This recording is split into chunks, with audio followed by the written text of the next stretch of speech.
No, Joel's a good guy. Yeah, he's in the Yeah. audience. Maybe still. I don't know. He's been waiting a while. I was We just. just Oh, we're no. He's live not. now. He's not there anymore. All right. Oh, he Are we? left us. Screw Oh you my guys. God. I'm going home. He's probably at work or something. Joel's not a good guy anymore. Joel's not a good guy.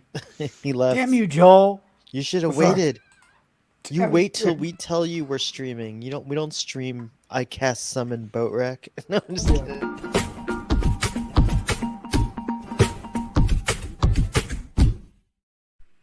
Yeah, welcome to another addiction, another addiction, another addiction. Because I've been doing that splinter. I like being torn apart and pulled back together for whatever reason, whatever strange reason anybody would. But there was 5 people, and then there's 3 people. There was 0 people, then there was 5, and then there's And 3. Joel's So back. He's a I don't know crappy what's going wizard. on. Joel, are you off of work or actually hanging out with a stream? That's so cool. I don't get Joel on my streams because he's always working. None of us are on camera right now because we don't have our makeup on. Yeah, it's true. I'm fully naked. That's a bit too much, but thank you anyway. I'm teasing, I'm not. TMI. Today we're going to be discussing Star Trek Picard Season 3, Episode 2, Disengage #1. No, actually, he doesn't say #1. Actually, he doesn't say disengage, he just says engage, yeah. He says, yeah. It's about Who's- no one disengaging. It's about... Oh, look, Worf tells Ruben's Raffi a to bot. I think Ruben's a bot. He comes to every stream and he says, "Have a great show, peeps." It's the same phrase, which I He's- appreciate, by the way. He's helping the I channel think or something. he's a bot. No, I think he's not real. I think he's AI. I think I have a fake memory of growing up with him. I don't know if he's real. Oh, trust me, he's real. No, Got- that might be a projection that he... Have you ever seen him in real life, like in person? No. Oh, there you Got- go. Do you think Ed Spilliers...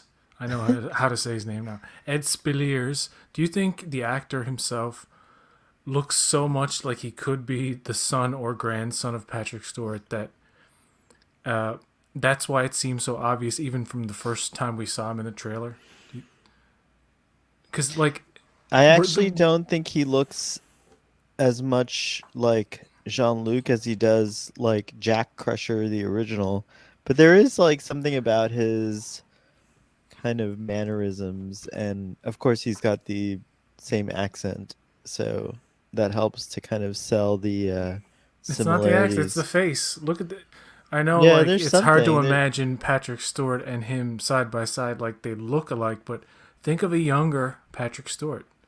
I do, and I think that Well, like Ed here's the thing. Spilliers looks Oh, more sorry. like the kid who played young Jean-Luc or Rene, the same kid who played Rene Picard. That's why I thought he was Rene Picard when I was theorizing before I knew. It's actually You know. pronounced Rene Picard. Picard. Picard, you little. It's been some centuries since time I operated love on her. By the way, the I'm not gears making of fun. mechanics. She's really cool. I'll take your son Picard with some Chianti and some fava beans. She's quite delicious. I'm really, I'm really loving what Amanda Plummer is doing with Vatic, and she was pretty cool in episode 2. And yeah, she has that crazy laugh, and she seems like a total nut. I wanted her to say at the end of that episode, "I'll get you, my pretties." And your You little little- Jack too. Yeah. Jack So Russell Terrier. So the first episode is all about going, getting Beverly, kind of commandeering the Titan A against Shaw's wishes. Seven gets in trouble. Riker and Picard go over. They see Jack. They find out that's Beverly's son. Then continuing on into the next episode. This is just the A plot from the two. I'm getting into Raffi in a bit. But then we get into they got to get off this ship. And then the tractor beam from the Shrike pulls them in. They want Jack Crusher alive.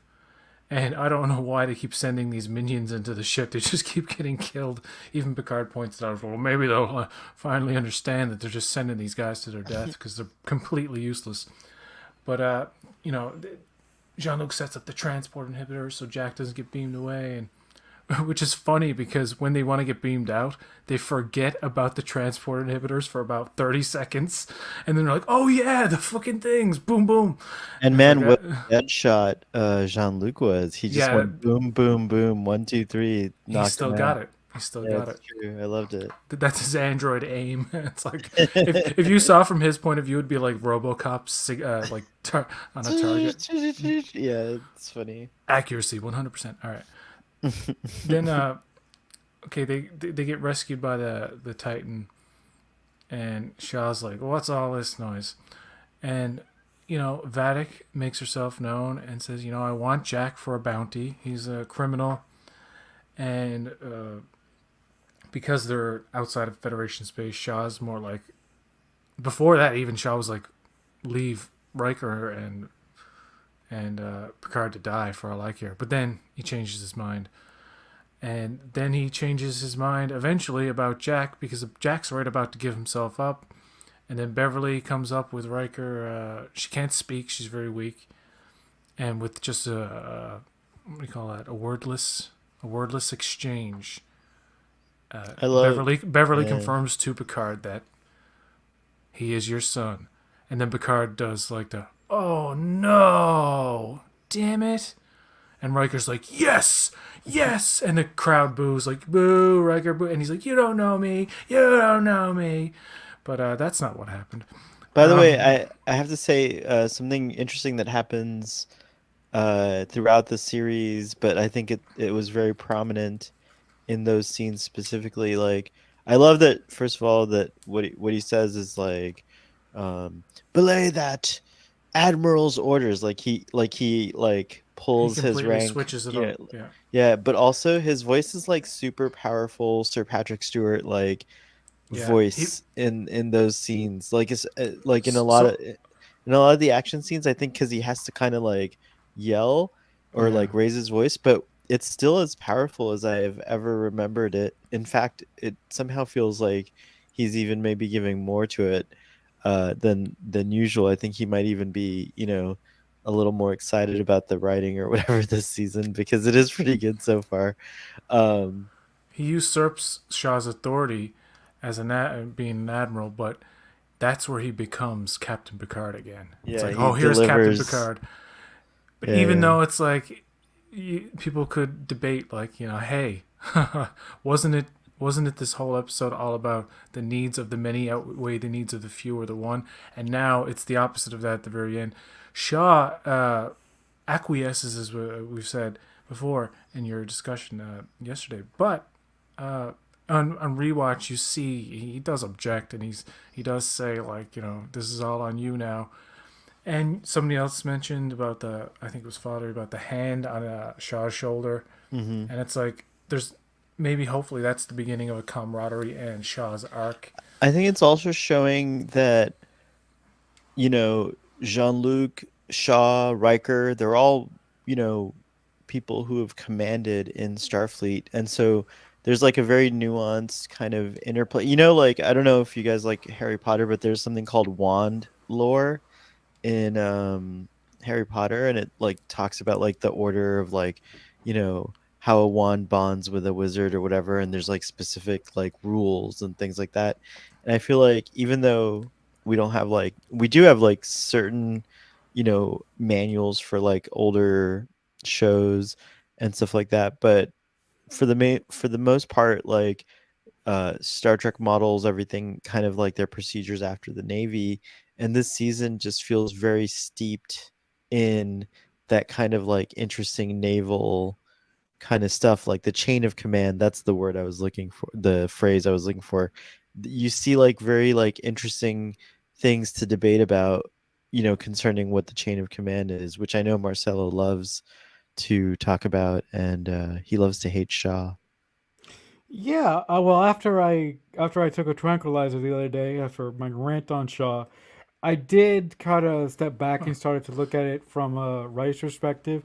Everything that Shaw does is by the book and makes sense. I just don't like his tact and the way that he sort of disrespects John Luke um for no good reason. I mean, so far, I mean, he might have an amazing reason, but we don't know that yet. But just the way that he sort of dismisses Jean-Luc and Riker, and the way that he treats Seven really pisses me off. So I do think he is still a spineless jellyfish, but I am no longer ranting and raving and mad at him the way I was when I was on your show the other day. I can't Yeah. wait to talk to you guys about episode 3 and episode 4 because these 2 episodes are good, but those 2 episodes are insane. Yeah, Also, did you like the interplay, Marcelo, between Seven and Shaw in this episode? Because she's telling him, and it's all about like it's chain of command. Yes, the chain of command is broken and all this stuff, but there are these moments where she's going to him and she's like, you're letting like, how would it look on you if you are this by the book, basically, and like how she sways him and how somehow by the end of the episode he seems to have regained his respect for her. no, I think Seven and Shaw's relationship is a very antagonistic relationship because I think it's very difficult for Seven to work under Shaw because Shaw seems to have that prejudice towards people who are ex-Borg and people who are Borg. It seems that Seven was forced on Shaw, so that might be a reason to why he is chauvinistic and he's such a fucking dick towards her. Why But didn't you want to throw him in the brig? Joel in the audience is asking like why you didn't want to throw him in the brig. Oh oh wait, no, Joel. well, Actually, okay, he wanted to okay, murder well, him. I okay, remember now. He Joe, actually wanted to like well, rip his face off or some yeah, well, crazy thing Joel. like that. First of That's all, right. I didn't want to put him in the rig. I just wanted to stick him in an airlock and throw him out and just push the button and watch him go out into space. So The I wanted, final I, frontier. yeah, I wanted, These are the I wanted, voyages of the corpse of Shaw. I just wanted to get rid of his character as quickly as possible. But with that being said, after I took the tranquilizer and I really looked at it from a Wait, did you writer's really take a tranquilizer, or are you just being poetic? No, actually, I I'm on took an several edible. That was now. my tranquilizer. Oh, okay. I've been Um, tranquilized more than a horse anyway, could. anyway, I am level now, and I do want to find out how Terry Metalis is going to endear Shaw to us in a way, and I'm interested to see Does he if he have can. to endear Shaw to us? What if Shaw just remains like a dick No, the whole if time? he doesn't have to do that, but I think that's what he's setting. I think that's what he's setting him up for. Mm-hmm. I personally would like it if Shaw just remains to be a dick, because if he continues to be a dick, that will give Seven an avenue to punch him in the face. Like, yeah, come on. But I do think that Shaw is going to have this arc, but I just don't know what it is yet. Obviously, I think he's gonna save the day, and then be the actual star of the next show. oh God, Like no. people are like, he's gonna die. I don't know. I thought that myself. I'm like second episode he's done. So 7, or at the time, because the trailer showed Picard in the chair a lot and Riker next to him. Like, where's Shaw in these Yeah, shots in the trailer? they really fool you in the trailer a lot. Actually, That's true. Yes, I was gonna say. but no, now That I doesn't know. necessarily mean Shaw's dead. It means he could be somewhere else on the ship. Right. And now I know that not just about Shaw, I'm just talking in general. Now when I watch that trailer, like I'm like, oh, sometimes they put different dialogue over a scene even like that's not so it makes you think that it takes place at this point, but it's actually another point. It's really Yeah. funny. It works though cuz the trailer like definitely enticed me, but now I'm like, "Oh, you tricky bastards." And I don't know Yeah. why I said it with that Irish flair. Um, I just want to get this complaint out and then talk about the good stuff, because I understand this whole question of Riker knows something's up. He kind of senses that, hey, this kind of looks like it could be your kid, Jean-Luc. He doesn't say that right out, but he says in the turbo lift there's a good scene. And all the stuff between Riker and Picard, I just love watching that stuff. Like, just two of them talking. Even if it's about like baby mama daddy drama that I really kind of don't really care about at the time, because like I'm like, this is not what attracts me to this season. What attracts me to the season is like, what's going on and how is the crew going to come together to beat the bad guys. That's what I want to see. And we're only like kind of like getting started. Even after episode 2, it's like it ends with them going into the Titan, going into the nebula, and Vadic's like, ooh. Either way, I love her because either way, whatever they do, she's like, I have the upper hand no matter what. So like it doesn't matter. Like that's what she's like, I'll give you time. Take your time. Like she loves it. Like she's getting off on whatever's going on here. And her little in episode 3 when they do the little Wrath of Khan searching in the nebula thing, I'm assuming she's going to be like twirling in her chair and laughing and giggling, and there's a risk that can become very corny and kind of annoying. But so far, what I've seen in this episode, I'm really liking. She says lines, she's almost John Malkovich-like, or like these actors where they say lines in like funny ways. Nicolas Cage is one of those too, Christopher Walken. So Amanda Plummer is like that, where her line readings are unconventional, and which makes it interesting. Even I to some agree. people it may come across as like I corny. love that kind of stuff, and it's like also though with Amanda Plummer, like I think she's doing something really interesting with the tics too. There's like these tics that Vatic has. They're like almost involuntary. Like, Vadic's a very interesting character. Yeah, I think the actress who plays Vatic is playing her right on the line. She's not going over, and she's not and she's not underplaying her. I think she's playing her at a perfect level so far. And if she stays at this level, she'll be a very, very intriguing villain moving forward. But again, like I speculated on Starfleet Boys show and about a bunch of other shows in the last couple of days about this episode, I think that she is a puppet. I think there's someone behind her that's the real threat, the bigger threat, the threat that we're going to be Who do you with. think it is? I think it's actually Lore. Like, You know what? and Yup. And actually, if it's not Lore, I think it's either somebody we've never heard before, that's connected to Jean-Luc's past or Beverly's past for whatever reason. But again, I think Vatic is just a distraction for the real person who wants to take down our beloved crew for whatever reason. Can we talk about that Ferengi? Because you know Yes, what? definitely. The Sneed. the same makeup artist as Discovery, and you do see rebooted Tellarites. You don't see traditional ones in Picard yet. You do see very traditional looking Andorians in the background. A couple. I of feel like scenes. aren't the Picard Tellarite, like there's a unique new design of Tellarite that's only on Picard, like that I haven't even seen on Discovery. I'm talking about like the pig tusk kind of look. Yeah, there's like a The Lower Decks and Prodigy adhere to one look, one Tellarite look, and Discovery and Picard adhere to the other. I don't know, Jankum is also different from any other Tellarite Well, I feel like that we've ever seen. Well, it's the whole theory of diversity in species. Not all Right, Tellarites right. will look the But same type of thing. but sorry to interrupt you, but I think what were you saying about sorry, keep going.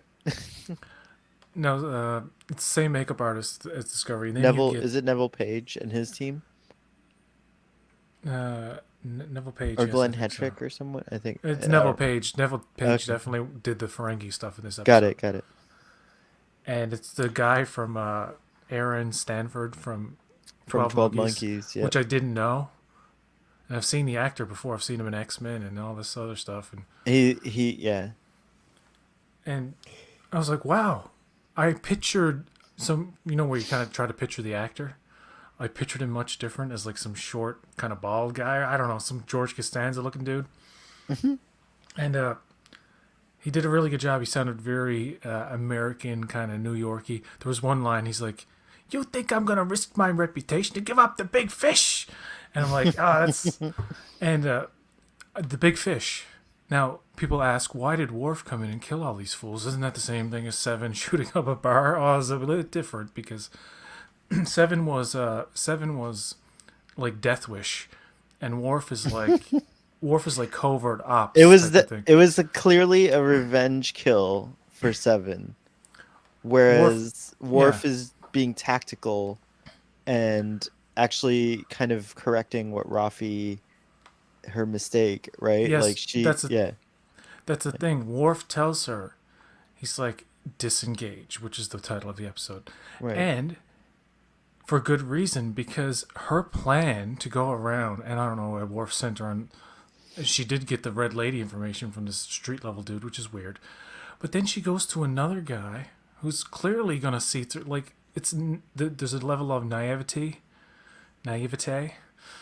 in her character, which is like, no wonder Worf's telling you to stop because it's too deep now. If Starfleet has this patsy, which she knows like was a patsy, this Toluco dude, they set him up. He's like the dude like in the conspiracies and stuff. There's always a patsy, and people think like the guy who they say did it didn't really do it. And There's always a fall guy. The fall guy, yeah. And do you think this Ferengi guy's gonna give up anything? And he even says to her, like he knows right off the bat, like before she walks into the room, he kind of like understands. Going on this logic though, I wanted to say like I feel like people who were hating on Elnor chopping off the heads, I was saying the same thing. I was like, this is a necessity. It's like a tactical decision. Like Elnor has to, like he's bonded now. Like that's part of his whole his like whatever belief system is like. And that's what I'm saying. Like I know some people were like about Elnor and the chopping off of the senator's yeah, they were head, like that's like, too much. It's too much. Did he have to do that? And it's like it's a completely alien society, and Picard. You could argue that Picard instigated the events that got that senator killed. And he does correct Elnor, and after that Elnor follows him or whatever. But yeah, it's a weird. I don't know but in this case when Worf comes in and he kills every single witness, it's like, why did he have it? Couldn't he quit? And it's like, for one thing, you can't question any of these guys because if they give anything up, they're dead anyway. So it's like, what was the what's the Ferengi's guy's name? What's his name? Toluco? No, the Ferengi dude. Oh, his name is Sneed, and I figured out where I know that name from in Doctor Who. In season 1, when they go back to and they travel with Dickens, or when they meet Dickens in the Victorian era, the keeper of the funeral home, like the head of the funeral home, his name is also Sneed, and he's kind of a despicable character too, if I remember. And Worf chops off his head, and it's like, why? But the reason why is because they would have gone to the big fish, whoever that is, and put not only Rafi's life in danger, but perhaps her child's life. There you go. But she meets her ex-husband too, and he runs a bar in this place. I'm a little worried. Who would want to be in this place? Like, it looks so. For the 25th century, it seems like so almost medieval. You know what I mean? Guys, it seems like contemporary. I'm sorry. I'm gonna step away for just a minute, but great. I'm still gonna be able to hear you guys, but I gotta step away for a minute. Yeah. Okay. All right. That's a good point about like having to cut off this sort of danger ahead. Literally cut it off. But so that's a good point. But I think that I'm a little worried. Did you see the little sizzler this season on Star Trek Picard? I'm sorry, I'm distracted by Jill's comment. Oh, hey. Hi, is it safe? I see Ruben's not here. LOL. Wow. If it starts getting rated R, we'll warn you. We're only talking about Picard. Earlier, we were dropping a lot of bombs, like some kind of cursing and stuff. But I don't mind. Yeah, earlier. Oh. Maybe that was before we went live. I don't know. But I can keep it clean. I'll do my best. that conversation about you ambushed them at the doctor's office. People say that's a reference to season 1. The baby wasn't born yet. She was at a fertility kind of place. And yes, it was a doctor's appointment, yes, but I think it might have been like another time, like she went to see her actual granddaughter when the I don't granddaughter went to a know. doctor's appointment. But people, I I didn't don't get know. that impression. I accepted it as being a reference to that season 1 scene. It But seems I don't know. so. It's a good It it's seems a so good point. cruel that she hasn't seen her granddaughter at all since her granddaughter's been I know. alive. I know. I wonder how she Only got the footage of the granddaughter. That's someone made a interesting. joke. That she went on futuristic TikTok and saw videos. Somebody's, I don't know. She, yeah, some people it's probably future social media. But then again, I Oh, don't that's know. a good point. That's an Or maybe interesting thing. Star Trek has maybe that not brought social media into its kind of world. Someone was asking about that on actually Twitter, and I had a funny answer about it. thinking about it now, wouldn't the most obvious answer be the ex-husband? He's like, I have pictures and I have videos. Do you want them? Because I'm Oh sure yeah, I if don't she know. asked her son probably wouldn't even answer her. So That's a good point. Or I mean, like, also we're forgetting that there's probably like other people in the family. Like there could be aunts and uncles, parents and grandparents. Like the video could have come through other means. Oh yeah, Jill says that Orville episode was good about social media. It's true. I think the best Orville episodes I've ever seen though is the one where the engineer, what's it, not the engineer, the helmsman, what's his name?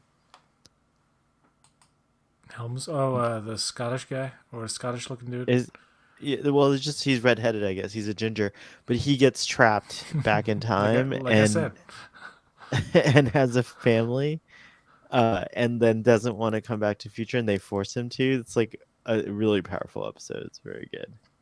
With the same girl that was the powerful episode from like the other season where like a video on a cell phone, and then he ends up meeting her and marrying her. It's crazy. Do you wa- do you remember what I'm talking about, PJ? no, I can't drawn a blank, man. All right. Orville, I've seen them all, but just once or twice, maybe twice in some episodes. I've only seen Orville episodes once ever. I don't watch I don't watch them on repeat. But that episode made an impact among a couple others. There's some good episodes on the Orville. I'm spoiled for TV because I like longer episodes of shows that go like between 50 and sometimes 60 minutes. The third season or the latest season of the Orville had episodes that were like 60, 70 minutes. Some were 90. I think one was 90. Uh, like the really, and it felt like short film. Like there was always like it was contained. With Picard, you get about 45 minutes on average, probably per episode per screen time, minus the end credits, which are a few minutes. So I know episode 3, based on the TV Guide reading, it says it's an hour and 15 minutes. That's on television. So the third episode may be a bit longer at about 55 to 60 minutes, maybe. So I'm looking forward Oh, to I like like that. a better chunk of time to spend with this crew again because I'm anxious. Because like it's one of these things where I'm enjoying it, but I'm frustrated when it ends. I'm like, fuck's sake, I just want to see every single one. The helmsman on the Orville is Gordon Malloy. Thank you. So you heard that And, whole and yes, I yeah. did. I heard everything you guys said. Jill, And sorry, PJ. And just to let the audience know, the Orville is awesome. Go and watch the Orville. a very, very, very expensive show that is likely never going to come back. Yeah, unfortunately. Jill's got a Um, question for you, PJ. Oh yeah, you what got did it. you think of the episode? I can't remember you rating it last night. I remember Marcelo's though. I Marcos. what did I rate it? I rated it 2.5 severed Ferengi heads or something out of 5. I can't remember. I'm keeping like my expectations as neutral as possible because I keep hearing like, "Oh, just wait, just wait, just wait." I'm like, I'm waiting. I'm gonna be waiting weeks to get like I've seen up bits to and bits and episode bits of 4, good stuff, basically. Hopefully, and I don't want to give any spoilers, and I'm gonna sit. That's why I'm not like kind of talking too much or how commenting too many much on some of episodes the of this Really, I series? details. wasn't sure about that. You're talking a lot. I've seen, I've How many seen episodes? the, I've seen 4 episodes at this point. You're not talking a lot. You're talking a lot. No, Son of a man. I'm not giving away anything. I know Okay. where to stop.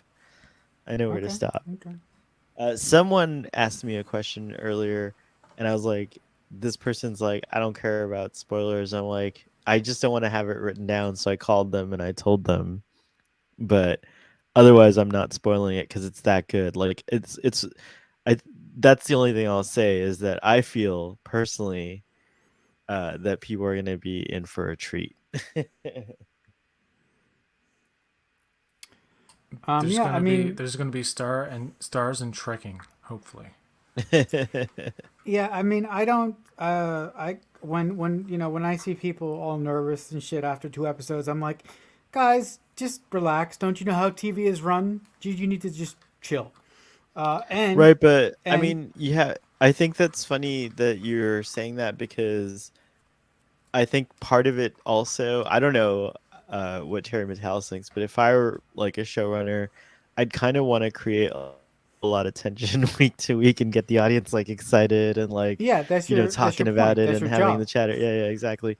But at the Yeah. same time, like, what I think Terry Matalis does really well is that like Jonathan Frakes said something really funny on an interview that I saw. He said, "Remember when cliffhangers used to hang?"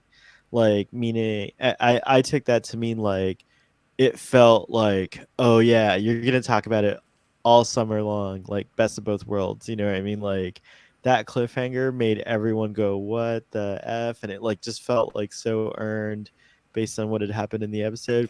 And I do have to say that like a lot of times you can see through the formula or the intention that the writers are trying to make you feel that, but it doesn't really. It's frustrating rather than exciting. For me, anyways, I don't know how you guys feel, and I'd love to know. The cliffhangers on Picard are exciting more than they are frustrating. Personally, like I feel like excited. I'm like, oh, that's a good place to hold to like wonder what's gonna happen next. Yeah, if there's one thing that Terrence Ellis is good at a lot of things, but the one thing that he's specifically good at is that he leads up to cliffhangers very, very well, and he actually walks you to the edge of the cliff and dangles you over the cliff, thinking that he's going to push you over, but he doesn't. And as a writer, that's what you want to do. You always want to leave the audience asking questions, and you always want to leave them wanting more. That's the way that you do it. I want it all now. Yeah. Now, Well, damn it, the other I do thing. give too. it I to couldn't me. resist. If someone offered me the next episode, I would totally like watch it. Or if someone offered me like all 10, I would totally watch all of them. That's how excited I am about Picard. The other thing that's very very smart on Paramount's part, and they've been doing this since season one. They understand that a slow burn is a lot better than a binge burn, because with a slow burn you get weeks and weeks of anticipation, you get conversation, you get speculation, you get what we're doing right now, and that's the way to milk a series, and that's the way to build up anticipation to make your fans excited about whatever story you're telling. That's a good point. The acting's pretty good throughout. Like, I can't spot any kind of like questionable or like weird acting. Like I said, the Ferengi does sound a little like downtown New York, but it actually kind of works for the character because a lot of times aliens will kind of sound like some regional kind of like thing somewhere from somewhere in the whether it's the United States or somewhere else. Here, here's something as you guys know, I really enjoyed season 1 and season 2 of Picard, but it's notable the all the performances this season are notably different somehow. More familiar from like what you expect from like a cinematic experience, I think. Like for example, the scene, going back to the scene in the brig with Jack Crusher and Jean Luc, there's a point where Jean Luc's being like, kind of like he's trying to like play the devil's advocate or whatever. He's just like being very like stern and like accusatory or whatever. And Jack says, "Who do you think taught me all that?" And like you see Sir Patrick Stewart's eyes like shift a little, and he like has to think about it for a second. Yeah. And it's beautiful that they like have those moments. Like those are not moments that we see often in the previous seasons of Picard. Like there's definitely good acting, don't get me wrong, but just Like something emotional about the way moments that this mean something and go somewhere. Yeah.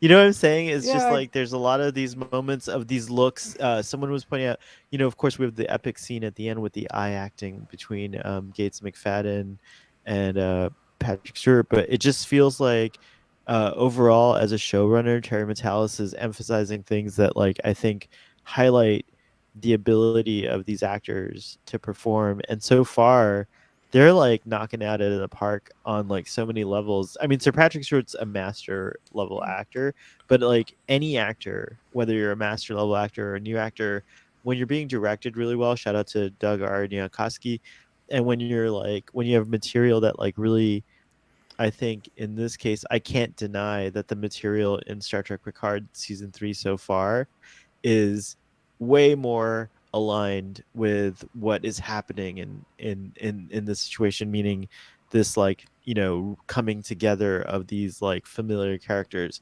Like I get, we could have like long conversations about season 1 and season 2, but I see season 3 more of a as a continuation from Nemesis than I do of Picard. Like Picard's an interesting like backstory to have on Jean-Luc, but now that season 3 is here, this feels like a true continuation of like where we left off on Nemesis. Yeah, I I would think agree. that It's a continuation. I think that a lot of it has to do with Terry Matalas because as the new showrunner, Terry Matalas sets the tone for everything else. He sets the tone for the directors. He sets the tone for everything. And like you said, Starfleet Boy, season 3 seems to be apart from the first two seasons. And I think that the material, especially the writing material informs everything that happens from the get go. I So if the writing and is at a Marcelo, I certain didn't mean to level, say like I didn't mean to say like it's apart. It just it shifts season 1 and season 2 to a different place if you've never seen Picard before. It shifts it to a backstory. Like it's not necessary. But if you have seen season 1, season 2, there's a ton of things that like are following up from season 1 and season 2. It's doing a very interesting thing that I thought was very hard to do, but it's doing it in an effortless way, I think. yeah, I think Terry Matalas is really picking the things that he wants to take from season 1 and season 2, and there anything that he doesn't want to deal with, he doesn't touch. Also, like you said, and I was about to say, if you want to watch Picard and not go into season 1 or season 2, you can do that because, like I said, this thing seems like a continuation of Nemesis, and it doesn't. It's tied to the first two seasons, but it's not completely tied in a way. Getting back to that Briga scene, like that's the part where I can't argue about like it. That's really well written because that whole thing where he's trying to coax, he's trying to get to know Jack and what he's all about. And he's like, "You're a criminal," and he's kind of he's challenging Jack. And then that whole part where he's like, "Who do you think taught me?" He's like, "Oh, Beverly would never do that." He's like, "Well, how would you know? Like, you haven't. You think somebody 20 years down the road is going to be the same person?" It's like that whole. Yeah. I'm paraphrasing all that because I don't know word for word, but it. And when Picard loses his patience, he just comes right out with his like, Who's your father?" Basically, like It's also he's very basically saying, meta. "Am I your daddy?" It's also very meta because like one of the big complaints was how different Jean-Luc was in season 1 and season 2, and I love that Jack shouts that out because in a way it's kind of like shouting the same thing. It's a weird thing like His answer is true. I never knew my father. Yeah, but no, not just that. Like, the whole thing about like, have you who do you know that hasn't changed? Remember that was like a big deal. Like people were like, this is not Jean-Luc. He would never get, he would never be retired from Starfleet or like, sulking in his chateau for like 10 years or whatever. And that was like a big complaint, and everyone, including myself, who was kind of like supporting the idea of how Jean-Luc was, we were saying like, well, people change. Like, can't you, like, who do you know? I remember saying something very similar, like, who do you know that hasn't changed in like 20 years or whatever? And so I feel like it's a very weird meta commentary on the fandom as well. That being said, it's also untrue. Jean-Luc has changed. We know that, as again, that's another layer that you would have if you But have the Picard season 1 and season 2 context, but you don't need it because it's also true that Jean-Luc seems very, very much like a static figure, like a figure that is stoic and doesn't change on the surface level, I would well, say. you got to realize that a lot of people just didn't like what was being done with the character, not because characters can't change. It's like they just didn't like the actual decisions and the writing and the story that Yeah, I think that's like fair, but I think there was a lot a of lot of people people that had were the argument that felt like it was more Patrick Stewart than Picard. It's like maybe as Picard, you could like in your side of it, you could just it all depends on who you are. It's very subjective. Like you can be like, well, I yeah. accept that because that works for me, and then other people are like, well, it just doesn't work for And me that because and that it that doesn't. specific thing I does don't work for me. I don't expect him to be Yeah, an archaeologist or a captain on a right. bridge anymore. He could be on his vineyard doing his thing, but it's just like It it didn't it, whatever it for tracked whatever for me reasons. because of it tracked for me because like, even though all good things is a whatever, not like, it's not it never happened, it's like an alternate timeline or whatever they say. I forget how you describe it, but even though that's the case, like, I do think that like the way time works in Star Trek is that it's very like, kind of, there's like a magic to it, or there's like, I don't know, there's something about like all the time travel in Star Trek. I don't think it's supposed to be. I think time travel has like a kind of an air of mystery on purpose, and like they purposely don't tell you exactly how anything works and stuff like that because they want it to be, they want science to hold up later on Are when we you do talking about the discover it or people who whatever. thought that it should be just like All Good Things?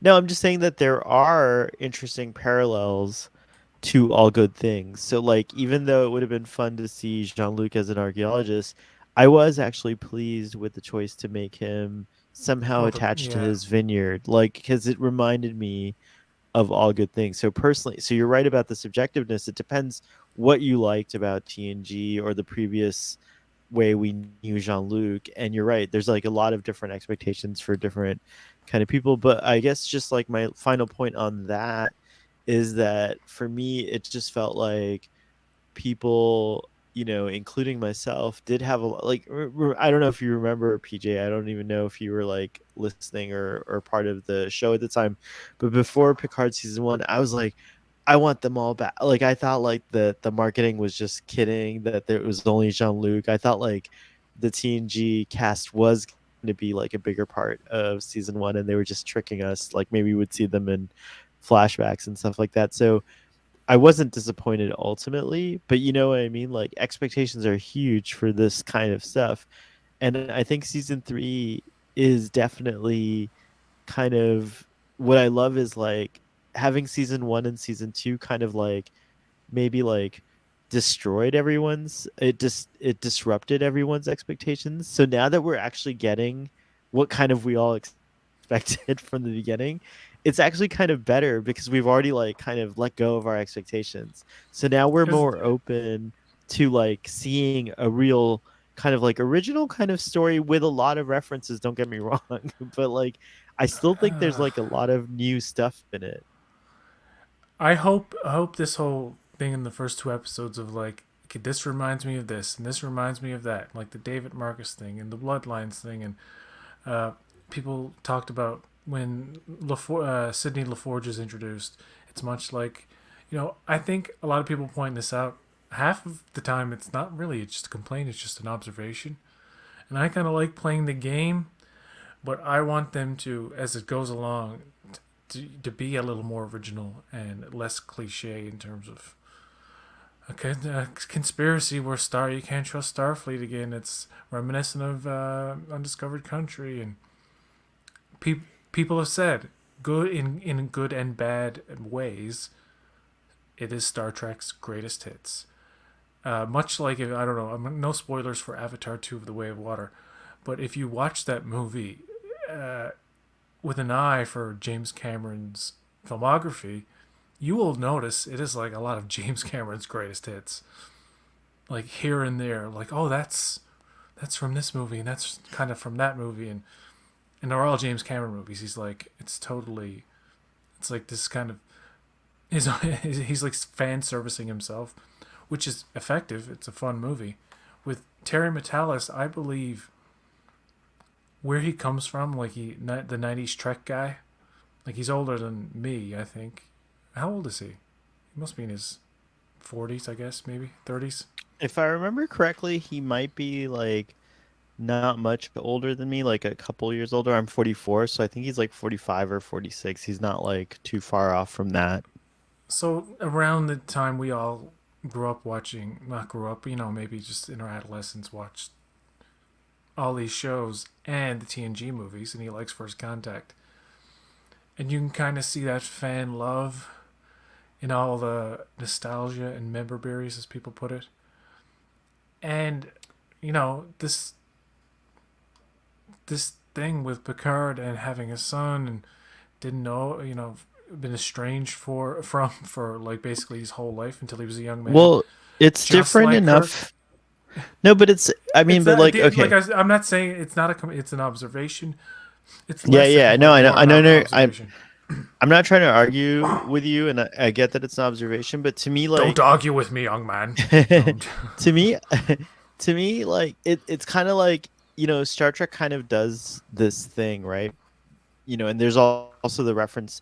I don't know, like I think I think every showrunner, Picard's an interesting series because every showrunner has been a fan of Star Trek for sure, but in different ways, and they've each kind of like shown their like, and I said this before, and I'm going to say this again. If I got Star Trek Picard, I would want to put my own favorite things from all of Star Trek in it too. Like, I think we have to just kind of accept that there's going to be a lot of very personal things that Terry Matalas and the whole group of people, including the writers and anyone involved with it, want to put into this. This is very special. This is the, again, I don't know how much you remember about Star Trek 6. It not only is it a send-off, but it's like, regardless of whether it's a send-off or not, like these guys are aging. The actors are aging. Eventually, anything can happen. Like, look, Marina Sirtis lost her husband. Like, anything can happen. So it's like a huge deal to just have them all together at this point. Like, as they get older, that's going to be a harder and harder thing to achieve. You know what I mean? Like, I remember when I think it was it DeForest Kelley was the first of the cast. Yeah, I'm sorry to get so dark here for a second, but I remember when DeForest Kelley passed away, and I was like, wow, that's it. Like, you can't have any more stories with DeForest Kelley's interpretation of Dr. McCoy. We were very fortunate to have gotten a really cool interpretation of Dr. McCoy from Carl Urban, and I'm very curious if we'll ever see Dr. McCoy in Strange New Worlds, who the next person to play him is. But there's something very special about the person who like created that character, the first person to get that character. And so it's a huge deal. So like, to me, like what people were saying, calling it member berries or like nostalgia. It to is me, though. this is like, That's, you can't deny that. That's what it is. But me, my point is, like, people can say it with contempt or love. There's a difference, right? Depending on some sure. like you. But that's what I'm saying. You will hear that. You will hear me say it, or nostalgia bait, which is a term our friend Ruben used, which I like. It's like you're saying, look, these are the gang, look, and it's not. I don't see it as malicious, and but I understand how some people see it as like, oh, well, that's kind of the easy way out. Like and New Trek has a pattern of that where like they introduce new characters and then they're like, well, how about we shovel in some familiar characters to say, look, here, remember. and that can work and that can fail. But I think saying that it's member berries or nostalgia is not necessarily shitting on it. So depending on Okay, maybe, but that your language is attitude, very I suppose. associated with that language used to be very associated, at least to me, with like some of these like critics who are over the top and like tend to like Oh kind of no, that's a and stuff South like Park that. thing. That's complete. Anybody who's taken that from South Park and like used it in But malicious even ways, that has like a kind of a. they don't own it. But I'm just saying like the I'm way taking it's it back. used.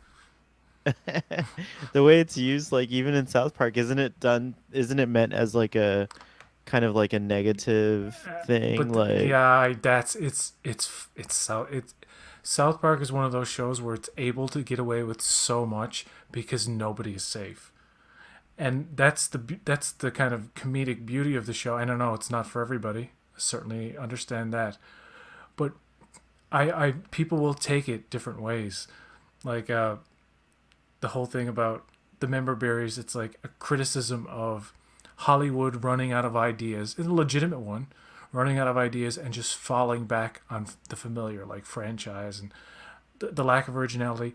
And you could argue that that can be true, but there's more original things than there ever was before, just because by default there's more content. So like, I view it as like I completely agree, but it doesn't stop me from liking The Force Awakens and The Last Jedi. And to some extent, I can tolerate Rise of Skywalker. It has some good parts, and there's some really great CG and visual effects there and stuff like that. So well, like, just yeah. Go ahead. Sorry.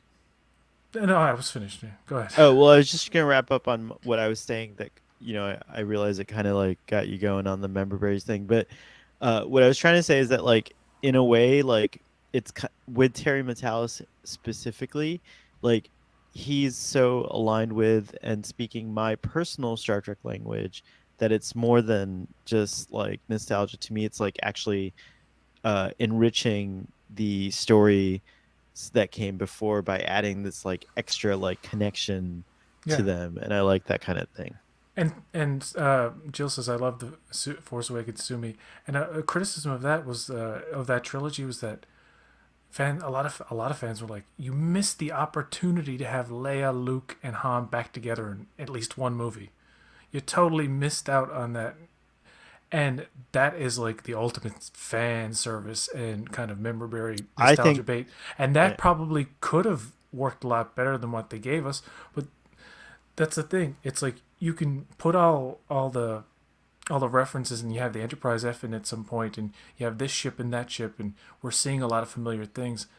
That can certainly enhance the viewing experience if the story isn't some kind of frustrating season long mystery box like they've done with some seasons of Discovery. And I've heard, I don't know anything, but I know that what we're seeing at the beginning of the season is not the be all and end all. There is much more to come, and there are turns and directions it goes in that the audience will not anticipate. And certainly the trailers and all the promotional material have hidden a lot of things, is what I've heard. yeah, it's not done quite as disrespectfully as just like complete lying, but I would say that the never trust trailer after it was J.J. Abrams was the first one to like make you fake us out on trailers, right? Was that the first time or no? That's the first time I remember being mad about it, anyways. But I'm not mad about this. JJ said John Harrison wasn't Khan. Oh, that's right. That's what it was. Yeah, yeah. I don't trust anyone making shows today, but it's a good thing because especially if the payoff is more delightful than what you were imagining. Yeah, I think Terry Matalas is serving a section of Star Trek fans who wanted Picard to be a certain way and who didn't get that from season one or season two. And I personally think that Terry Matalas is a better writer than the first two people that have ran Picard. But that's just me. What's But yeah, I'm not turning my camera on. What's this weird camera on shit we're doing now? well, Oh, PK sorry. did it, so I did it. It's by Uh, choice. oh, It's your okay. choice. Yeah, I'm not turning Um, my camera on. yeah, no, and I think I think that Um, I think that Terry Matalas has a better handle on these characters, and I think that he. I'm not going to say that Michael Chabon or Akiva Goldsman don't understand what Star Trek is, because I do think that they understand what Star Trek is. But I think that for me personally, Terry Matalas knows the particular brand of Star Trek that I like and that you like and that a lot of people like. I And I think think you that have he's to give the previous season's writers a little bit of flack because it took both those writers to convince Sir Patrick Stewart, which this whole thing hinged on, that I this reunion, quote unquote, sorry, I shouldn't call it that, but this like continuation should even occur because if you recall, it's Sir Patrick Stewart's mandate that it not have anyone else. He's the one who had the decision, who made the decision on like bringing back people. He said he didn't want any of the rest of them. He didn't want uniforms or something else. I forgot what it was, but it was because of him that he created the parameters that Michael Chabon had to do the show with. And I think there's like some kind of like story about how Michael Chabon had actually written like a treatise that was probably a lot more Trekky because I'm pretty sure Michael Chabon's a big Chabon. I always say it like different. I'm sorry, but I'm pretty sure he's a big Trekkie. I know Akiva Goldsman's a big Trekkie, but they both had parameters. Somehow Terry Matalas did something to like pour the sweet sauce on like and got this thing to happen, and kudos to him. I don't want to take any credit from him, but I think it's unfair to say that I don't think that both Michael Chabon and Akiva Goldsman really got to tell the story that they would have had they had no parameters or fewer parameters. I understand having parameters as a writer, but here's the thing. You are given parameters as a writer, and it's your job to make a compelling story. Now the story that you make isn't going to hit with everyone, but it's up to you to make the best story that you can. And for me personally, the story that they came up with the parameters that they were given didn't work. Now that's just me, but I can only speak for myself. No, you can also speak for people that are like-minded, but I'll just say that like yeah, I acknowledge the that there was definitely a lot less um there was a lot less like kind of adoption of like what was presented by Michael Chabon, but knowing the behind the scenes with like Sir Patrick Stewart's kind of like conditions for doing the show and everything like that uh kind of like made me kind of resign a little bit and like be a little bit more accepting to it. I personally think it's genius that you know um I think it subverted everyone's expectations, and for me personally, it worked. And also, I'm just a huge fan of Michael Chabon. I love his writing, and I'm excited about all that stuff. Yeah. Also, listen. I do think that getting Patrick Stewart to come back to Picard was great, because that's something previously that he said he would never do again. But I do think that they gave him a little bit too much power and a little bit too much say. And if they didn't do that, perhaps Michael Chabon and Akiva Goldsman would have been able to run a little bit more with what they initially wanted to do. And I would have loved to seen that version of the story that they told within seasons 1 and 2. Well, hopefully, And yeah, and he'll, for he I'm sorry, go ahead. PJ, and No, no, go ahead. for some reason, sort of maybe the back. Well, I don't want to speak for Patrick Stewart, but maybe the backlash of the complaints from season 1 and season 2 allowed Patrick Stewart to sort of take a step back and let Terry Matalas really tell the story that he wanted to tell. And maybe Terry Matalas was able to reach a certain understanding and a certain level with Patrick Stewart that for some reason Michael Chabon or Kiva Goldsman weren't able to do when they were constructing the story for seasons 1 and 2. Thank you, Jill. I think the one interesting thing is, and I think another thing that folks are forgetting is that like both Chabon and Metalis went to the actors involved and asked them where they thought the characters are. Right. So I That's a problem. no, but like what you're saying is like, That's you the know, problem. I don't think that's a problem at all. Honestly, like at this point, I do think that like the actors have like lived in these roles for so long that I and specifically from what I've seen in interviews and just like I watch, to me it's just as delightful to watch all these, and I'm going nuts right now because all these press junkets they're doing and stuff. It's so fun, you know what I mean? Like that, it reminds me of like every time a film came out. Actually, it's a lot more press than we've seen on any season of Picard or any other season of Star. Like I haven't seen the Disco Crew doing this kind of press. I've never seen like this kind of press for a Star Trek TV show ever. Like You can it's find a lot of long interviews with the cast, and long interviews. They're like giving a yeah, lot of information, and I personally think that like yes, Marcelo, that like if you're a green actor, if you're like new to the role or you haven't held it that long, that's a disaster. And yes, Terry Matalas is interpreting what they're giving him in a different way than Michael Chabon did, and in a way that I also personally think is more successful. But also, Michael Chabon didn't have the opportunity to have the rest of the cast. He only had Jean-Luc, and that was Sir Patrick Stewart's vision combined with like what they wanted to do. I think it was a collaboration. I think that's kind of awesome to do that at this stage. And I imagine it was the same for like, well, it really was because like, William Shatner got to direct Star Trek 5, so that version of Kirk is very much his interpretation. And he co-wrote it, I think, or whatever. But like, so when you get to a certain point, I think I used to say own the character, but I think you just know the character the best. And I would say that like that's true for these guys. Yeah. Look. And oh, Look. and just really quick, thank you, Jill. I'm glad you like this picture. Yeah. Look. I I did not like what Michael Chabon did, but I need to make something clear.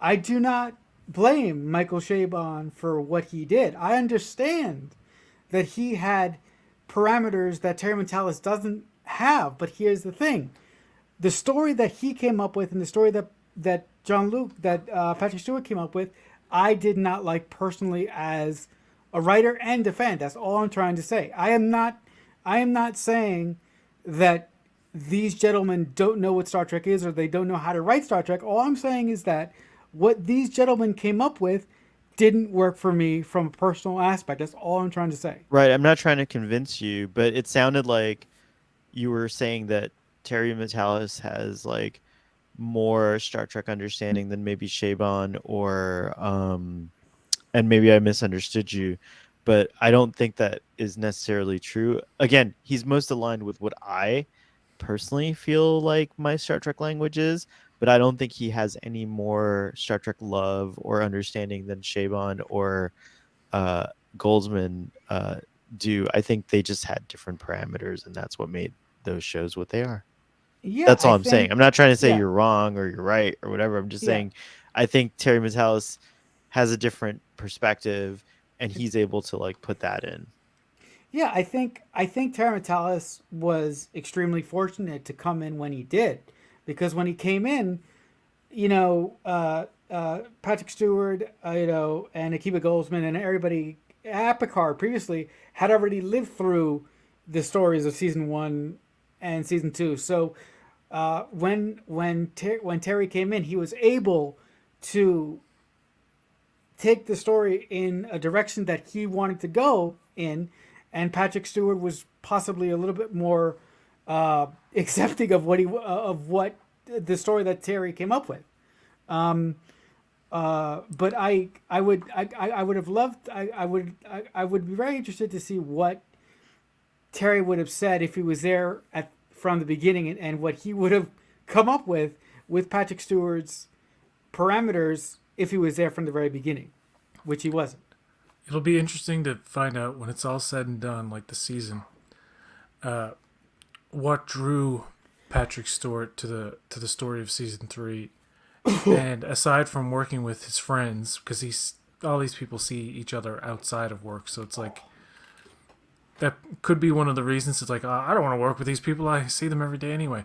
But in this case, it's like, hey, it's about your son. like you had a son with Beverly, and it's like it's about working with him and getting to know him and stuff, and maybe that was part of the intrigue. But Metalis was given, I wouldn't say complete free reign. I would assume like a lot of freedom. He went to Kurtzman with this idea, and maybe I'm speculating. Maybe Paramount jumped on it and said, "Hey, in mid-production of season 2, go and work this out and get this going." Maybe part of the reason was the first season at least, was critically poorly received by not everybody, but a lot of people. And the fact that maybe it wasn't getting as many views as they want, because streaming now measures in minutes watched. So I would like to know after season 3 is done, like, is this the one where the most people watched for the longest, including like repeat views and stuff like that? Because some people are watching these episodes 2 and 3 times. From my journeys in Star Whoa. Trek discussions. You got to back up. Oh, Well, what happened to your audio? I don't know. Is it different? Yeah, it got louder for a second. I'll try to fix it. It But sounds like you're in a tin box or something. what? No, Oh, you're you sound good. better You're now. good. I'm just teasing. Oh, okay. Well, from my journeys, I would say that, and even Level, myself, Starfleet boy, level. I'm He's already good. watching. He's good. I'm already rewatching episodes of season 3 way more than I watched season 1 or season 2 episodes. So yeah, personal experience, and you know how much I love season 1 and season 2. Oh, yes, we I've know. already watched like You don't need to tell us. I've already watched like episode 1 and 2 like probably like I think episode 1 I've watched like 15 times, and episode wow. 2, yeah, no, I think episode 2 I've watched like probably like 5 or 6 times already since it aired. Yeah, for me, I've only gone back to seeing parts of season 1 once, and I never intend to go to see season 2 ever again. But I have seen episodes 1 and 2 probably like 4 times, and I think that season 3 has the milieu of Star Trek that I like. I can actually go back. I actually want to go back and watch these episodes. And here's another thing: these episodes don't make me enraged, or they don't piss me off. Which is something that, which is great. It's Star Trek that I can watch without getting visibly annoyed, and I just like that. 5 times for episode 1. Marcelo has a short memory because last night he was physically enraged about Yes, I Captain was. Shaw. Yes, I was. But here's the thing. Well, I even said when I was going all crazy, I even said, I'm looking at this as a fan right now, but I need to take a step back and look at it as a writer. And once I did that, I calmed down. I still look. I still don't like the way that Shaw is presented, but I understand now that that Terry did that for a reason, and I trust him enough that I know he's going to bring it back in an interesting. I know that he's going to bring it back around in an interesting, unique way. Metalis is one of the only showrunners this current era of Trek has who is not a rookie. That's the difference. That's a good point. A rookie in what, like writing or knowledge of Trek? No, that makes complete sense. Shaban never ran a show. Goldsman's done as a showrunner, yeah. Yeah, Goldsman did, right? Kiva Goldsman's ran a Yes. show. Yes. But I think that also he's just referring to the fact that Metalis has been on Trek since he was like a PA or whatever on Voyager. Yeah. So he's not a McMahon rookie is to this. Yeah. decently experienced in the animation realm. Yeah. Let us know if that's true.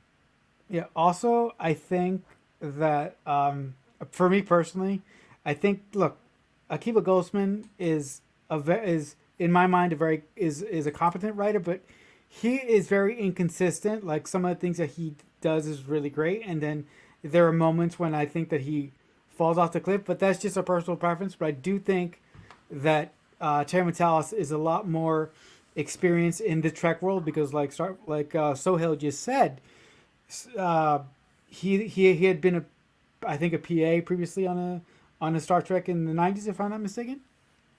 Voyager. Yes, Voyager. I think he was a PA or He was also an extra in the last episode of Enterprise. Ah, okay. So yeah. He walks past Deanna Troi. He's coming really? out Cool. of a turbo lift. I think he was a writer's assistant on Enterprise too. So Okay, yeah, he yeah. was like, he was very he cut his teeth on On Star Trek. Trek. Yeah. Yeah. I can imagine all the anxiety that man So was in a way, feeling this before this. yeah, it's he says he has hardly been sleeping, but also, so this is a return to Trek for him as well. So it's kind of joyous in that way. No, and I do want to say to all these writers that we're talking about now, I can't imagine what it's like to write Star Trek and the pressure that these guys must feel. I just want to acknowledge to everybody who's listening right now, writing a TV show is extremely hard, and let's take out the aspect that I didn't like what these gentlemen did. What if I'm a This- savant at TV writing? What would you think? Like if well, I've never written for TV, by the way. What if like tomorrow I was just like, oh my God, Marcelo said TV writing's so hard. Let me see what it's like. And then I write like a show in like 10 hours and I'm like, Marcelo, here's my TV show that I wrote. And you're like, oh my God. I'm like, this is the best thing ever. yeah, well, I would have to sit down with Ruben, and I would have to say if you can write a TV show out of your ass in 10 hours and be better than whatever I could come up and whatever Ruben could come up with, I think both of us would shoot ourselves. Have you asked Ruben what he thinks of me as a writer? No, I have not. Oh, ask him. I'm curious too. I don't know actually. Ruben, yeah. if you're still listening, tell me what you think of me as a writer. But I mean, what I want to say is I just want to say that this, regardless of what I think, writing TV is extremely hard, and I do think that Michael Chabon, Akiva Goldsman, they were trying to tell the best story that they could, and I do think that they cared, but again, what they came up with didn't work for me personally. That's all I'm trying to say. I'm not trying to shit on them. We understand, Yeah. Marcelo. Yeah, I'm just yeah. Joel, I don't use AI for my personal writing. I only All that use it matters for my now. business All that writing. matters now in terms of Star Trek production is how well is the season going to be received. It's overall it seems to be much more well received than a lot of other Trek since 2017. Then Disco's coming out. I've been talking to you guys about its Star fifth Trek and final Picard. season. No, I'm joking. It's I've been talking about assuming Star Trek Picard with you guys and like a bunch of people, and yeah, this is the most. I can't believe it's the insane. excitement. Like, yeah. well, no, but just like overall, people are like, "Wow, I like this." Who were like, I don't know about Ruben, but I don't know if he's actually is he watching? Oh, he's here. Wow. I just popped in and heard Ruben. If you're listening, tell me I'm a good writer. No, what do you think of me as a writer? What do you think of my writing from what you remember? Because I haven't written in like 30 years, but from what you remember from high school and shit, what was my writing like? Ruben can run circles around you then. Why is it a but competition? Why are you trying to put me against one of my best fucking friends from like third grade? I'm not. No. Marcelo? Competition. Competition. No. But I'm not trying to put you against Ruben. I think it's just a fact that if you wrote a thing in 10 hours, I guarantee you, I'll stake my reputation. I guarantee you that there's no way in hell I love that whatever Marcelo's you come like, up with is going to be better than what Ruben comes up with. Cause I'll tell you something. he's Ruben just recently made me look like a jackass. Look what he says. Quintessence, lovely story. I remember Quintessence. That was my opus. My what is it? My magnum opus. Oh, okay. That's when Yeah, I gave up writing. Yeah, I wrote my yeah. best story. I peaked at 18 years old. My story was Contessa. Anyway, I don't know. Yeah. I never wrote. I wrote a story in grade 1 about a father who becomes the kid's snowman after he gets into an accident and dies, and that movie became Jack Frost. They stole my idea from my grade 1 short story. Yeah, Oh look, one see of you the sent we sent Ruben on a nostalgia. We gave Ruben member berries, and now he's on a nostalgia trip. yeah one of the first I things that I remember that, ever Ruben. I love that, by the way. one of the first things that I ever wrote was a short story called Firestorm about this young couple who the day after they get engaged they start working at the World Trade Center and they end up dying. Um, and I recently took that initial short story and I rewrote it and I turned it into another short that I'm gonna make at some point. Why didn't Ruben show up? Why aren't you here, Ruben, to criticize No, but yeah, yeah, just what, all of our just enthusiasm? yeah, He just doesn't on a, watch Picard. Ruben doesn't like something, he doesn't watch it. You know what? You know what? I think a lot of people who are hesitant should really. I'm not even joking. Like, just if they're ever going to watch it, just wait until the season's done, and see what people are saying then. Yeah, I Because do think there, Ruben should there watch is, it when the season finishes. Like but there is so he this, can like binge it. there is this cautious nature that I admit I have, from being kind of disappointed in the past, where, oh, the first season of episode 1 of Picard, very promising. I hope it goes. I hope it goes into some great stories and I'm just adventures, telling. and then it doesn't work for me. And I'm then so boom, glad I had second Ruben season comes crying. along. Second season comes along. I know. It's like the first episode. I like it. I like this first episode. I like this second episode. Third episode's not bad. Then it's like, oh no. So that kind of thing where like people are like, yeah, it's great now. 2 episodes in, people. Let's not pee the bed yet. So I'm trying to. I'm at the same. It's weird. It's a weird dynamic of like being very excited, anxious, and then telling myself, "Relax, dude." And you know what I do after every episode of Picard? I think of everything wrong with it just to get it out of the way, just to get it out of my mind.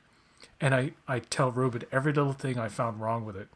And then somehow when I watch it again, I feel better about it. I like it more. Isn't that weird? That was kind of And I interesting. think Ruben's like my therapist in that way. Wow. Like I can just vent my little Ruben- frustrations. Ruben And is then very Ruben is very He's good supportive. at Ruben is very good at understanding where you're coming from the material. Ruben is the type of person where you can he's the type of guy that you can walk up to and have a drink with, and he's not the type of person that he's very good at understanding people's points and he's very good at hearing people out.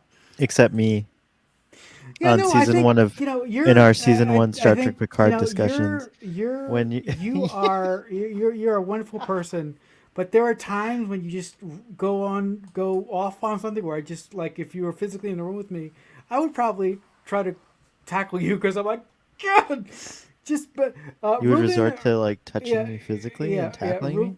Interesting. tackling you in a loving way. Oh, Ruben is a guy that's just really chill. Ruben's feeling embarrassed. He says I should not come on more often. I can read it. I can read it. I can't even talk right now. I think I've drank too much.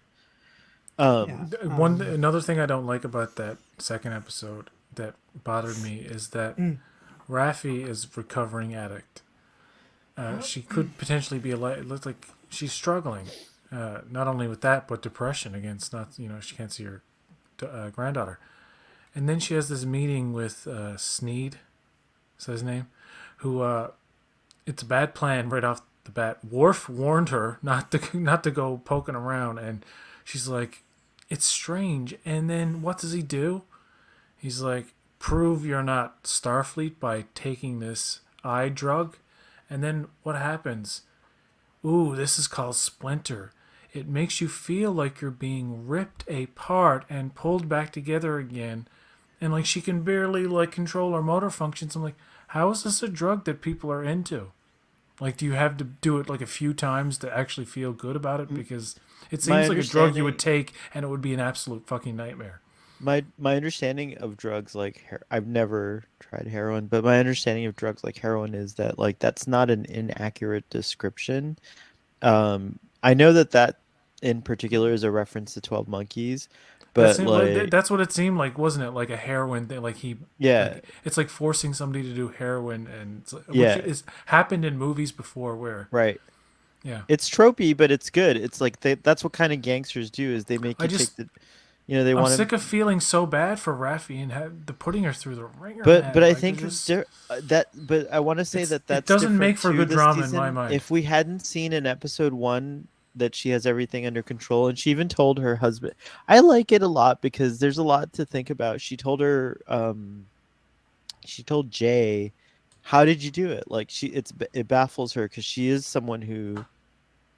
I think there's differences. Like I think you know addiction is very interesting because I drink alcohol and I use alcohol.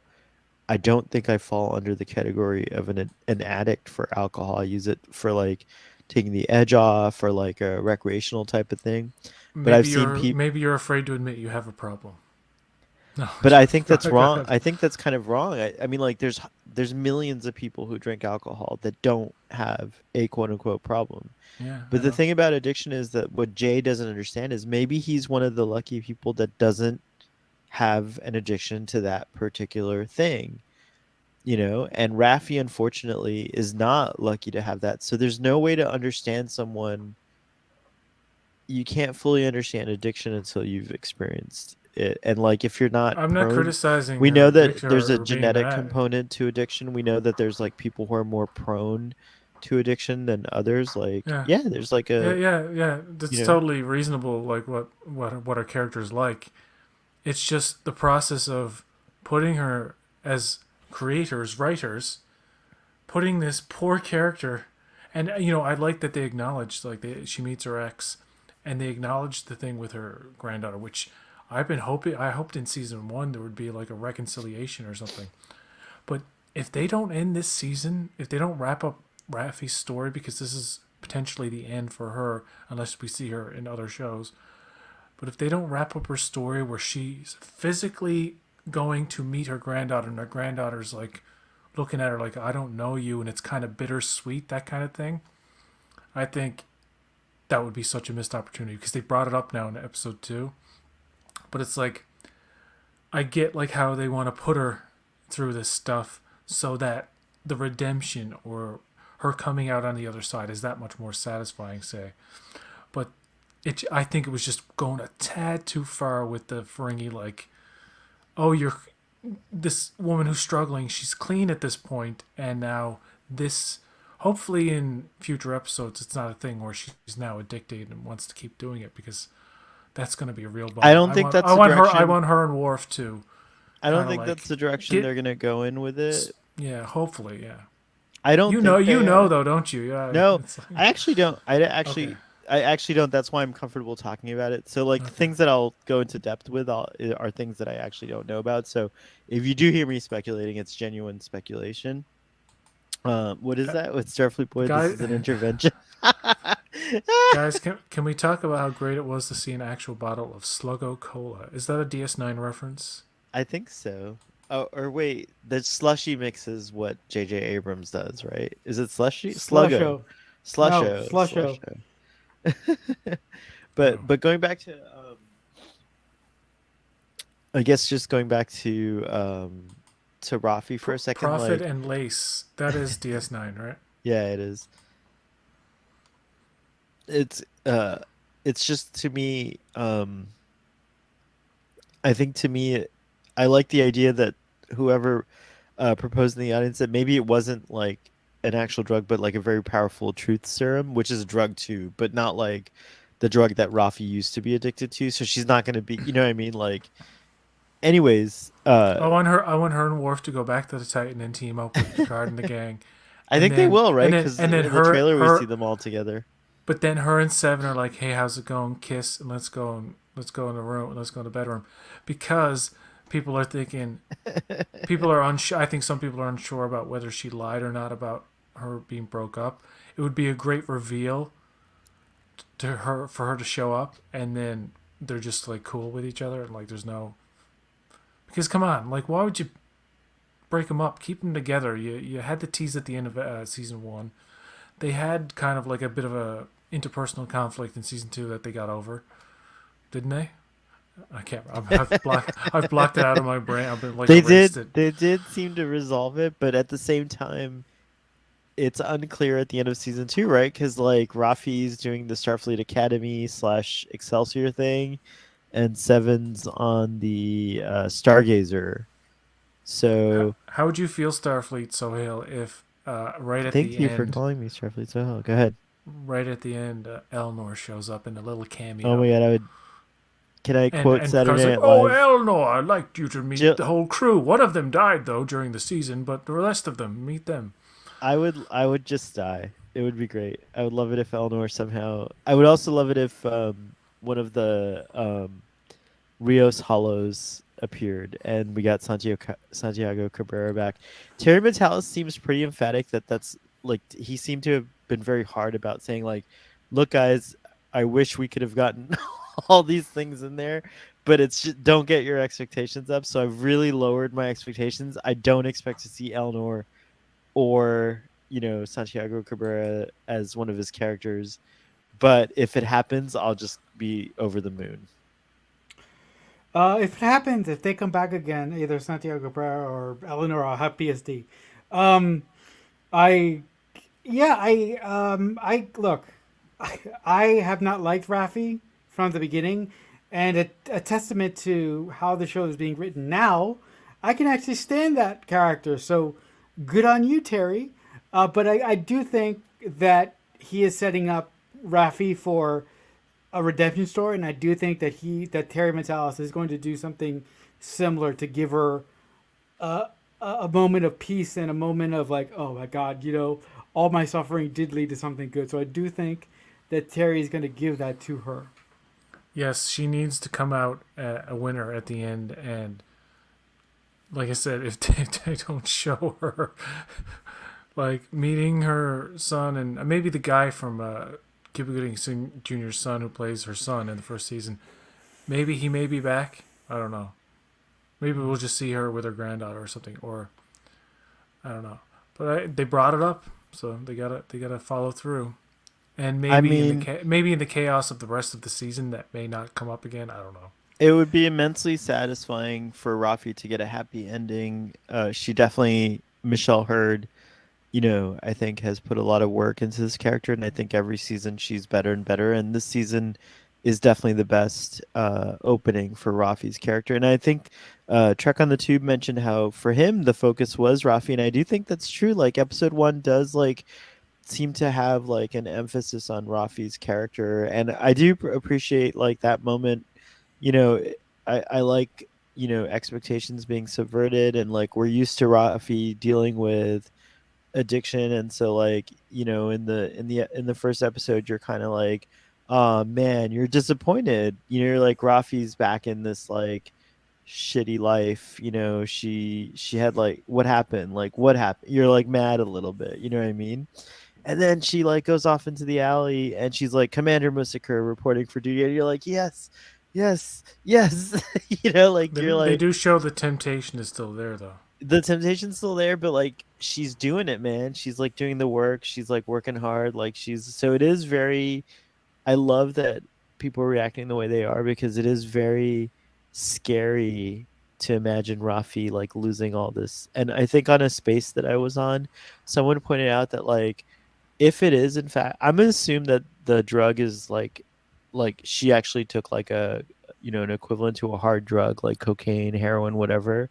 And so something that I don't know if the show's going to address it or not, but like some folks who have like maybe dealt with this, like people who deal with addiction in general, like Alcoholics Anonymous, like when you take after you've decided to be sober, when you relapse or take a drink, your clock sets to zero. So it's kind of sad because like who knows how long Rafi's clock has been going, you know what I mean? And now she potentially lost all that work because the clock goes to zero, because that's how addiction is. It's like the one time could just throw you into a bad state. But I believe in Rafi. I think she has enough support now and she's accepting it to like maybe get out of this. I don't know. She's such an interesting character. I could talk about her for a long time. Yeah, I mean, look, I know I just said that Terry Metalis made me stand Raffi, but with that being said, the least stuff that the stuff that I like the least in these first two episodes is the Raffi stuff. I do think that she's better, but for me, I'm like, this was a this is a good idea, Terry, but I think that he could have done this better. I didn't like the way that he set it up. Like I'm like, you could have done the, but that's something minor. But I do, but like I said, I do appreciate the way that he has written Raffi and the way that his take on her, I like quite a bit. If they're spending a lot of time on Metalis Prime in District 6, I believe, isn't it? Yeah, just I think we need to move away from there now. I know they needed to get the production value out of it. So, Worf, it doesn't. I don't think Worf and Raffi are going to go back there. I don't know what episode 3 will hold, but I almost feel like I want to wait 2 weeks because you should. I like it, but I don't should. want it in such small doses. And I've been spoiled should. for kind of like longer. I know episode 3 is a bit longer though, so maybe it might be. I mean, it would be really interesting. I mean, I'm not saying you should do this, and I'm not trying to dictate your TV watching, but knowing you, I think it would be a really, really nice treat for you if you were able to wait until the thing finished. And if I you were managed able, to do that with Prodigy. yeah, I if did you were, 3 episodes, I think. PJ, can I step in with like a little advice as someone who has seen the next 2 episodes? Go ahead. Don't watch them back to back. That's all. It will. that's it will lessen the great. experience. Or That's Like great. it's like I'm just gonna say watch each one as it airs, because 'Cause- I waited. I had like okay, so like I didn't watch. The only ones I've seen back to back were episode 1 and episode 2 because that's how it was presented at the theater at the premiere. But I saw episode 3 and then I waited like almost 3 weeks or 2 weeks I think before I saw episode 4, or I got the opportunity to see episode 4. Maybe it's even 3 weeks actually now that I'm thinking about it. And oh gosh, I don't want to say anything else. yeah, well, yeah. Well, Yeah, that's it. We'll wrap it up here. That's because ominous, right? We No, we've but in my opinion, We don't regardless of Starfleet, regardless of Sohail's opinion here from down in the basement, I still do think it would be very interesting to see if you could just stop watching Star Trek and talk well, now about that Sohail has said that, and now I'm gonna have to watch the 3rd episode. Yeah, Okay. when it airs. I don't think I have to. It's probably easier to do with animation. Not that it's lesser. It's just I'm not like anticipating it. Like I try to wake up at 4:30 in the morning, if I'm not up that late anyway, which sometimes happens. I want to watch it as soon as it goes on Crave. I swear to God, I go on there, and it's not there, and I'm like, oh, go back out, refresh. Like it takes a couple of tries because it's never just. The Last of Us. Every single time I try to watch that at 10:30 my time, 9 Eastern Standard Time. Yeah, Crave never works. Never. Really? It always, and I looked online and people are like, why is it signing me out when I try to watch? I'm like, it happens. It must be like everybody's trying to watch it at the one time on Crave. right.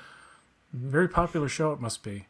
It doesn't happen with Picard, but I think Picard is probably, if it's not reaching a point of more popularity than previous Trek at this point, I think if it's as good as people have said and the hype builds and people talk about it more and more and it gets more traction online, that you will find that it will be in the trending on everything, which sometimes Trek is on Crave. It is trending sometimes.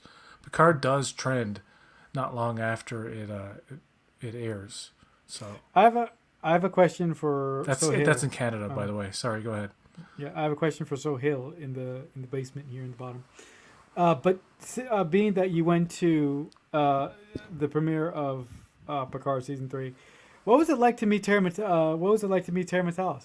So so Terry Metalis was super like the whole thing was Standoffish. interesting. No, he was awesome. No. I have a picture with him actually. It's very nice. We did a Oh, selfie, but cool. Did he call you a peasant and throw coins at you? Oh my It's like yeah, god. I'm that was better my than everybody. I I'm know Patrick better. Stewart. I know Patrick No. Stewart and Gates McFadden. I know them Oh, both. shut up. the whole thing was interesting because Marcelo like I adore Terry Metalis, by the way. If you haven't been able to tell yet. I just want to say like the way that it was set up, it was very like family oriented in a weird way. Huh? Like for example, the his whole family was there. He had his son saying hi to the people to like his son walked over to every fan that was in the fan like box. Oh, cool. I refuse to call it a fan pen and thanked us for coming. His wife was super cool. She knew who I was and she had seen my like TikTok video and like Oh my commented god. on it. Um, the only thing that was funny about the whole thing is like Terry Metalis and I have had like exchanges online and stuff like that, and we've talked and stuff like that. And like, I think it's okay for me to say that I was invited by him, but the whole and this ties into the whole Starfleet point thing. Like, I change my appearance a lot. Like sometimes I'm wearing a wig, sometimes I'm wearing a hat, sometimes I'm wearing like this like other hat, sometimes I have a beard, this and that. So I think like Terry when he was like when we were interacting, he had this like look like I know you but I don't know who you are. And he was very gracious and wonderful. Like we didn't get like a lot of time together, but like we had like like it was cool. He let me take the picture and everything like that. But You know, I think. later on I found out that that he didn't know that I was Starfleet Boy. Like he thought I was just like a person that got Oh my god. invited and like That's- was saying thank you and stuff like that. He's like, "Why didn't you say something?" And I was like, "Terry, you were like 200 people were trying to talk to you. That's There's no funny. way I'm gonna be like, I'm Starfleet Boy. You gotta talk to me, you know, like or give me your time or whatever." But he was super gracious with everyone. But so was everyone else. Like Michelle Hurd like stuck around and was talking to people. Like I know Sir Patrick Stewart like I think I heard it's very rare that he like signs autographs like at these events and things like that. So it felt like a very special, but like it was a big event because there's like definitely 1,000 or more people there. But it also felt very intimate at the same time. So yeah, meeting Terry Metalis was pretty cool. I just don't know what I did to deserve that experience, but like I feel like my You're very Star lucky. Trek like dreams came true. Yeah, it was very cool. You're very lucky. I have a quick question. Did you happen to just put in or drop in a line about 12 monkeys? Just randomly? So now that this episode is aired, I actually shouted to Terry like I saw the real James Cole in the episode and he like smiled and he like really enjoyed that because I don't think Uh, anyone else in the theater and Aaron Stanford was not there as far as I could tell. Like I wish he was okay. there, but he wasn't there as far as I could tell. Oh, good night, No, Corks yeah, no. Bar, I do Jude. think when you know people online and when you do get that opportunity to meet them in person, I do think there's a disconnect. There's a moment where you go, "Huh, you're the same way in person as you are online." Like I think there is a disconnect there. So maybe that's what Terry was dealing with at the moment, or Well, I maybe want he to be was just clear that like I don't know Terry like super well. Like Terry no. Metalis has interacted with me through Trek Central. Like I think he's seen me in Fathery on those Right. streams, and like we've had a few exchanges here and here. And you know, and I definitely wouldn't want to like say that like I wouldn't want to like I think he and like some other creators are like closer, perhaps you know. But like I also like and I think I've said this before like you know, I try to leave the writers and celebrities alone as much as possible. Not Like, like me. I no, but Not it's just like different me. I personalities. Like, totally know. I tend to not like I like I've only had Larry Nemeczek on my show, who's I famous, right? love Is that Larry. the only Larry's person like great. who have had? Yeah. So like, I mean, everyone's invited, but like, I have a tough Yeah. time because like. I kind of like, you know, go Yeah. weak at the knees and stuff like that. I'm not like Yeah. as composed as other people are, you know, around my heroes, so it's kind of hard for me. Yeah.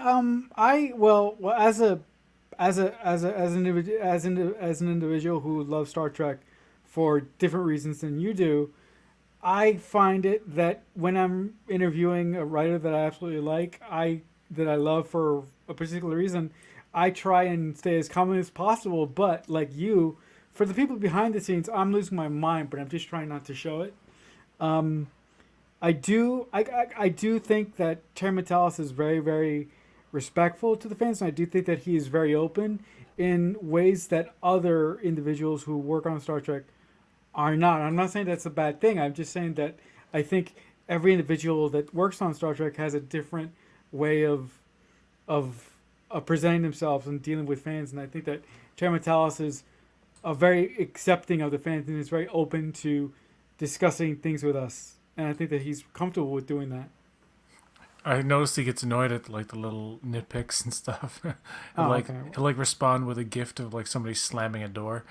The other thing I've seen him do or post a lot is keep watching It Gets Explained. And I having seen 4 episodes, like, because I've had the same questions about Jack Crusher's accent. I've had the same questions about a lot of things, and it's true.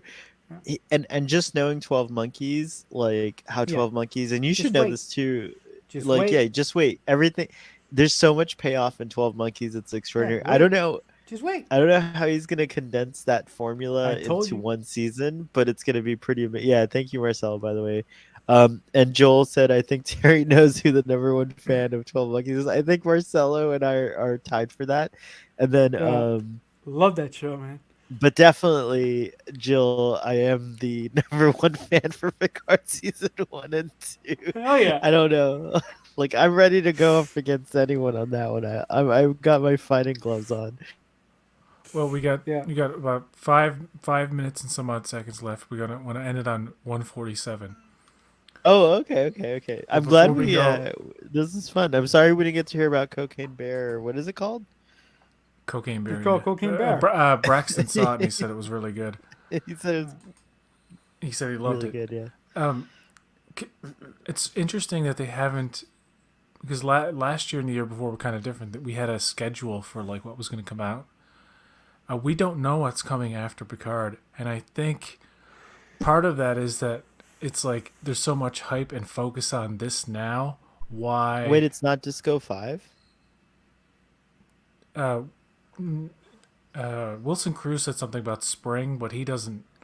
He kind of recanted that, and he said it maybe summer or fall. I don't Maybe know. summer.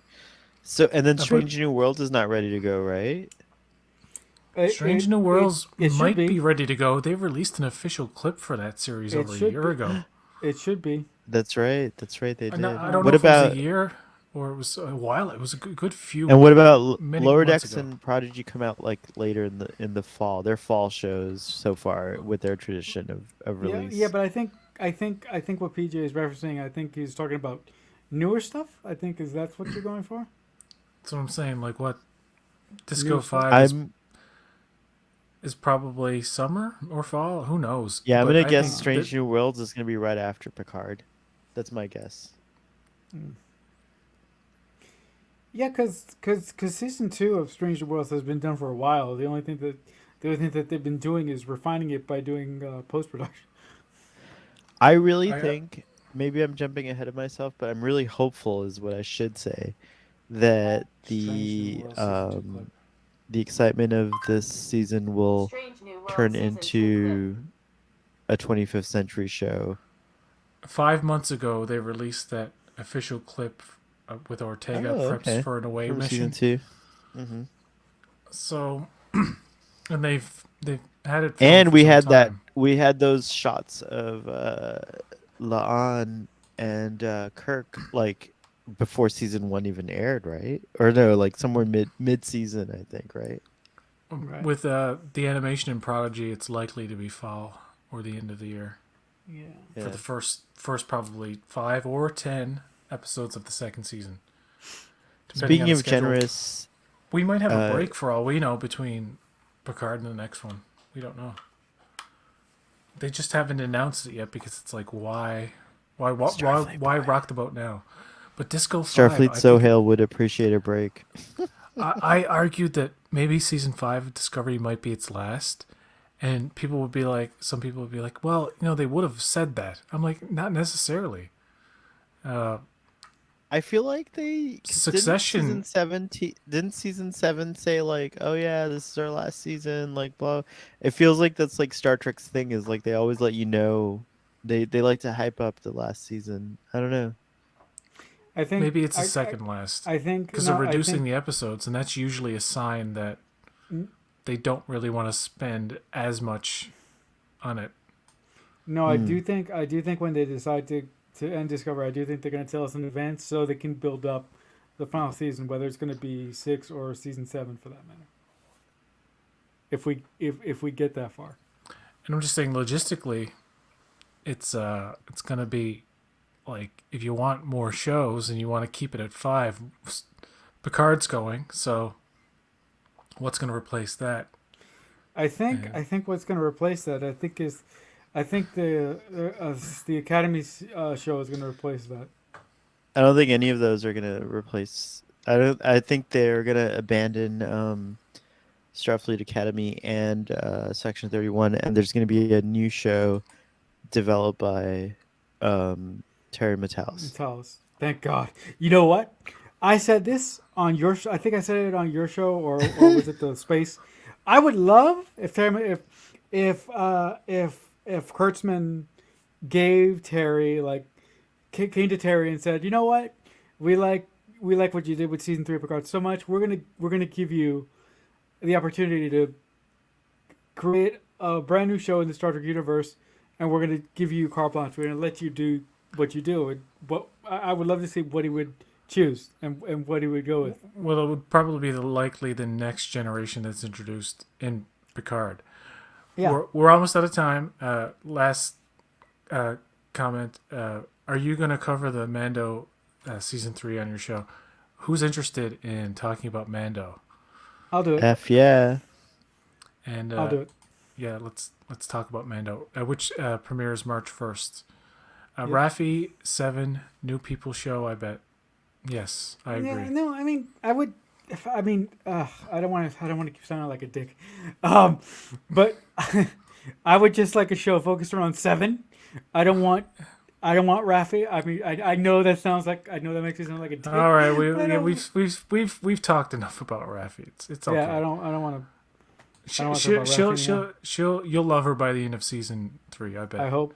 All I right. hope so. Until next time, folks. I want to thank you, Marcelo, and Thank you. Starfleet Sohail for joining us, Thank and you. everybody in the chat. And it's been Guys, it's been thank a great you. live stream. Hopefully, Thank you you. guys can come back for future live streams, and it's been a blast. Until next time, live long and prosper.